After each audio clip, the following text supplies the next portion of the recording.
Miss V8 394/9 is another 146/8 daughter that's just an outstanding, moderate framed, easy keeping Brahman female.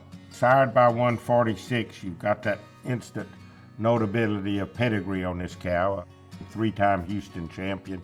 Very, very popular bull. But this is a heifer that from the get-go, when I saw this heifer on her mother, I liked her real, real well. She's a heifer that's easy fleshing, very muscular. Those two terms are almost used on every 146 heifer and bull that we've had so far. Easy fleshing, good doing cattle with a lot of muscle. This heifer is very clean in her underline. She's a heifer that's got a big top on her, good thickness about her. She's probably not the biggest heifer in the sale group, but as far as balance and the right kind, and people that say, you know, I want a moderate framed cow that I can use these bigger bulls on. The ones that are talking they want moderate cattle, this is the heifer you need to zero in on because she's got those qualities, easy flesh and thickness and muscle and doability. She has great numbers on her. She's top 3% for calving ease direct, top 3% for yearling weight, top 3% for weaning weight, top 4% for total maternal, top 2% for docility. You've got that Sloan bull in there, and you've got Noble, and you have Elmo. So you've got 3 generations of real docile cattle along that top line of that sire's pedigree.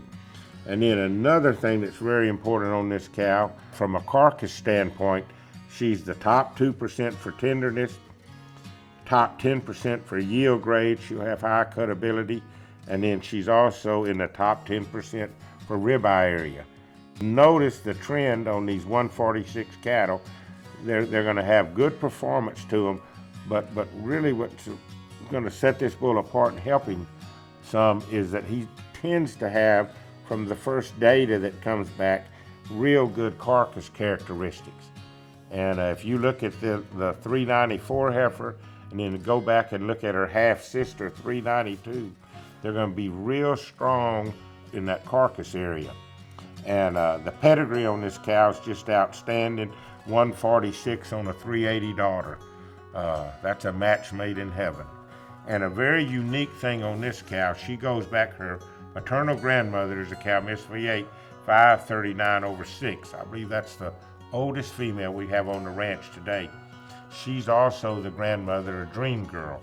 She was bred down in South Texas by Vic Maspero, Vic and his brother Buck, and just a real impressive cow. Still has a beautiful udder to her. I want to call your attention to, when you get the catalog, this cow's mother was a class winner at Houston. She's a moderate framed cow herself, just beautiful udder on her. That's an easy fleshing cow. This cow's going to stay fat no matter what the time of the year is. She's easy fleshing. She's one of our donor cows that we flush, and we bred her back to 146, same mating. I think you'll like this heifer real well. If you bought this heifer and you bought the 392 heifer, you'd have 2 heifers almost identical to them as far as type heifers, easy flesh and good doing. I've liked this heifer since she was a baby. I knew she was going to be one of the heifers being the sale. When we were looking at these heifers, young Catherine would say, "What have you thought, Daddy, about any heifers going to be in the sale?" I always said that she's going to be in the sale because she's a good heifer. Can't pick many holes in this heifer.